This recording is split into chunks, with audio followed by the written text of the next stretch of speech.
చేపలు పట్టే ప్రతి ఒక్కరితో మాట్లాడాను. సముద్రం దగ్గరికి వెళ్ళాను. ఎవరైతే సముద్రంలో అప్పుడే చేపలు తీసుకొచ్చారో ఆ చేపలన్నీ చూశాను. అయితే ఇప్పటికే లేట్ అయింది కాబట్టి చాలా చేపలు చనిపోయే పరిస్థితి. అడిగాను, బ్రతికి తీసుకొస్తారా లేకుంటే కొన్ని చనిపోతాయంటే 2 విధాలుగా ఉంటుందని వాళ్ళు చెప్పారు. నాకు ఎక్కడైతే పోలీస్ అయితే స్వాగతం పలికాడు. మొట్టమొదటిసారిగా నేను వస్తానే మీ ఊర్లో స్వాగతం పలికింది పోలీస్ స్వాగతం పలికాడు. పోలీస్ ఎట్లయితే బందోబస్తుగా వస్తారో దానికంటే సమర్థవంతంగా అన్నీ నాకు ఎక్స్ప్లెయిన్ చేశాడు, మీ సమస్యలన్నీ. అక్కడి నుంచి నేరుగా మీ కష్టాలన్నీ కూడా విన్నాను. ఆ కష్టాలన్నీ విన్న తర్వాత కొంతమంది ఆడబిడ్డలు ఎండు చేపల్ని ఏ విధంగా తయారు చేస్తారో అది కూడా చూశాను.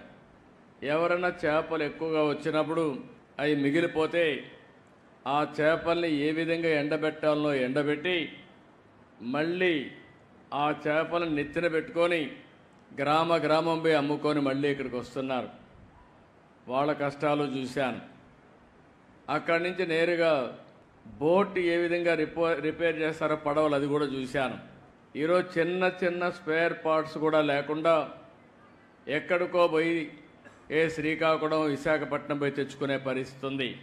ఇంకో పక్కనే చేపలన్నీ వచ్చినప్పుడు పట్టుకుని తీసుకుని ఎవరైతే అమ్ముతారో అది కూడా చూశాను. వాళ్ళకు కూడా చాలటువంటి ఈ యొక్క ఐస్ బాక్సులు ఉండడం, దానివల్ల కూడా ఇబ్బందులు ఇక్కడ చేసిన తర్వాత ఎక్కడ మార్కెట్లో రేటు బాగుంటే అక్కడ అమ్మే పరిస్థితికి వస్తున్నారు. మీరందరూ కూడా పేదవాళ్ళ కష్టాలు చూశాను. మీరు మామూలుగా అయితే బోటు మీరు తీసుకుని ప్రాణానికి కూడా భయపడకుండా రాత్రి 1 గంటకు బయలుదేరి సముద్రంలోకి వెళ్తున్నారు. ఓసారి సముద్రంలో అల్లకల్లోలాలు వచ్చినప్పుడు కానీ, బాగా అలలు పెరిగినప్పుడు కానీ, ఒకప్పుడైతే అలర్ట్ సిస్టమ్ కూడా ఉండేది కాదు. ఇప్పుడు కూడా చాలామంది ప్రాణాలు పోగొట్టుకునే పరిస్థితికి వస్తున్నారు.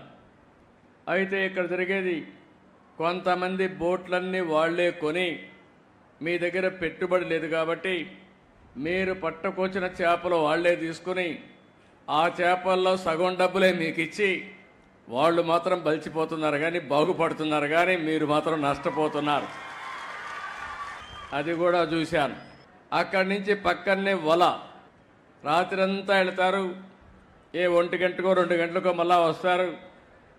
అయిన తర్వాత ఆ వలంతా కూడా పోతే దాన్నంతా మళ్ళా కట్టుకోవాలి. అది కూడా చూశాను.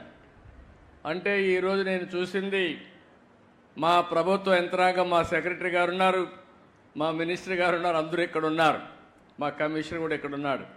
కానీ ఏదైతే నేను ఆశించానో దానికి భిన్నంగా సమస్యలు ఉన్నాయి ఇక్కడ. మీరందరూ ఒక్కసారి ఆలోచిస్తే, ఏవైతే మత్స్యకారు గ్రామాలు తెలుగుదేశం పార్టీ వచ్చిన తర్వాతనే మీ యొక్క దిశ మారింది. ఇది యథార్థం అనే విషయం మీరు గుర్తుపెట్టుకోవాలి. అదే మరి మీలో కూడా ఒక పట్టుదలతో ఉంటారు. ఎన్నికలప్పుడైతే ఈ మత్స్యకారుల గ్రామాలుగా కట్టడి చేసి ఒకే మాట మీద ఉంటారు. ఆ విధంగా మాట మీద ఉండి ఎప్పుడు ఓట్లేశారు మీరు.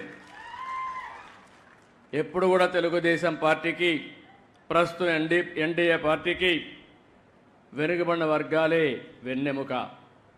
మొన్న కూడా అందరూ ఓట్లేశారు కానీ అందరిలో ఎక్కువ ఓట్లేసింది ఈ వెనుకబడిన వర్గాలు, అందులో మత్స్యకారులు అని చెప్పి కూడా నేను మీకు తెలియజేస్తున్నా.